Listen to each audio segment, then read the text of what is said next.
Hi guys, this is Vitaly with AFT Dispatch and A2C Logistics, and in today's video I wanted to speak with you about the great trucking shakeup of November 2022. But first, roll the intro.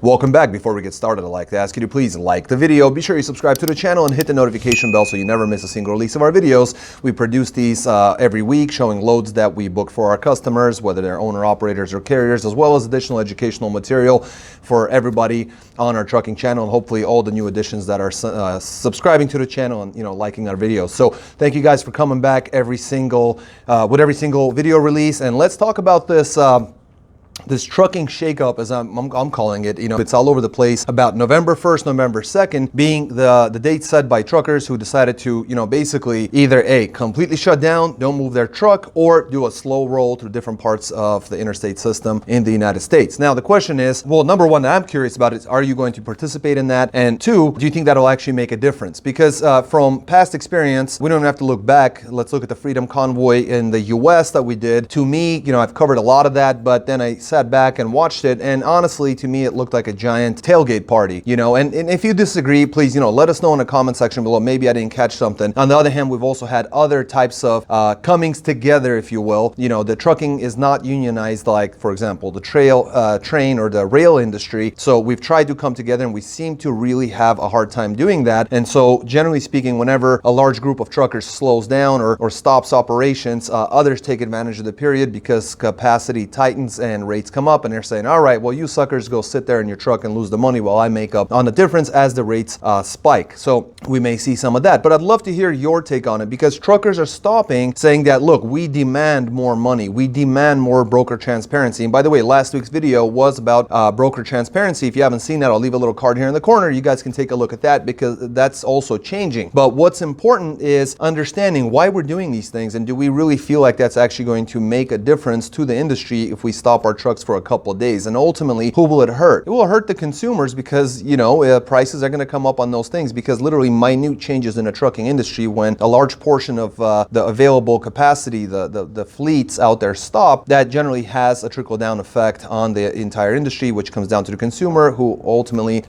foots the bill. The consumer is you, me, your family members, your friends, your loved ones. Those people are all the consumers that are buying all the products that we consume every single day that we're grown accustomed to, and all of those things, needless to say, come on a semi-truck. So, I'm really curious on where you guys stand on this issue, because lately I've been getting quite a bit of comments, some phone calls, and different communications from different parts that are basically telling me, different parts of the country, people coming together and saying, look, the brokers need to pay a minimum of $4 a mile, or they have to pay a minimum of $3 a mile, et cetera, et cetera. And the thing is, I like to be fair, because I know there are folks out there who have, paid off equipment, old equipment, whatever may be the case, and, an old established MC, personal contacts, whatever the case may be, and they're making money hand over fist in today's market. And we know those guys, a lot of them we dispatch. On the other hand, you got folks that got into the business late, right before the bubble burst. Maybe they financed close to $400,000 in truck and trailer, very high interest rates, very large payments, insurance was through the roof, all sorts of things going against them at the worst possible moment. And now they have an expectation that the market has to pay a higher rate because of their operating costs. But we got to remember, the open market doesn't have to do anything. If you've purchased equipment or financed equipment, or you've set yourself up in a bad way where the current going rate does not cover even your basic operating costs, then it's not the market's fault. It's poor money management, poor judgment, maybe not doing enough business research, pulling the trigger at the wrong time. There are a number of different reasons why that can be the case, but none of those reasons are at the hands of the market.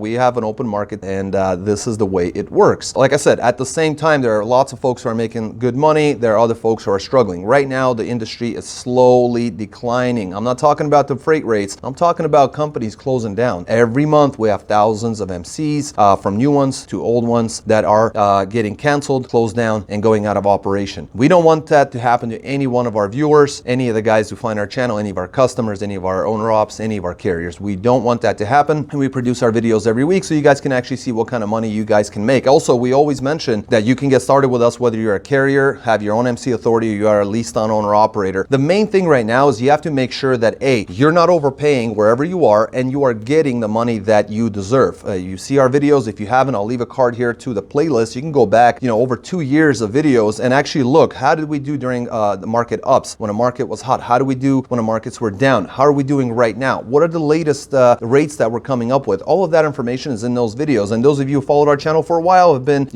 following on our weekly releases on Friday at 5:30. And I encourage, the rest of you guys, if you haven't seen those videos, go out there, watch those videos, and you'll get an idea, get a feel for where the market is and what we've been able to accomplish with our customers. But the bottom line is that, stopping for a couple of days in such a multi-billion-dollar industry, how much money transfers hands? Is that actually going to benefit the industry? Will that actually achieve the end goal of raising rates? And, let's remember that one of the main comments is that diesel is expensive and rates are down. And again, I repeat myself, there is no correlation between diesel price and freight rates. We have plenty of examples over the past year and a half to 2 years or actually longer, when the freight rates were up. So the rates have been down for about 9 months now. So take that out, go back to where freight rates were actually high, and you can actually overlay the data and it will clearly show you that there were plenty of times where rates were up and diesel was down, and rates were up and diesel was up, and and vice versa. The reverse is also true. So there is no correlation. You can literally have really, really low freight rates in the market and very, very high diesel rates. That is the truth. There is no correlation, as much as truckers would love to go out there and state that that's not the case. It is the case. There is no correlation between freight rates and diesel prices. And while some companies will be able to operate and even operate at a profitable margin, others will simply go out of business. And the only difference is their cost of operating, their operating costs, right? Their overhead. So this is why I always urge everyone to get all their operating costs down, get their fixed costs, get their variable costs, understand what it costs for your truck to sit, understand what it costs with every mile that you drive. If you have drivers, include that. Figure out your operating costs so that you know where you are. Maybe you're at a place where your operating costs are, $2.85 a mile and the market doesn't support that, so you're losing money and you have a cash burn issue. You want to avoid that issue, but how are you going to know that unless you actually know your operating costs? So make sure to know your operating costs and weigh in the comment section below about what you think about this November 1st, November 2nd trucking industry or shakeup or slowdown or whatever you want to call it. Are you participating? Are you not? What are your thoughts on that? And the folks that are actually participating, there are lots of trucks that are currently stopped in the United States. So we'd love to hear from you guys in the comment section below. Please make sure to smash the like button, subscribe to the channel if you haven't done so, and I'll see you guys very soon.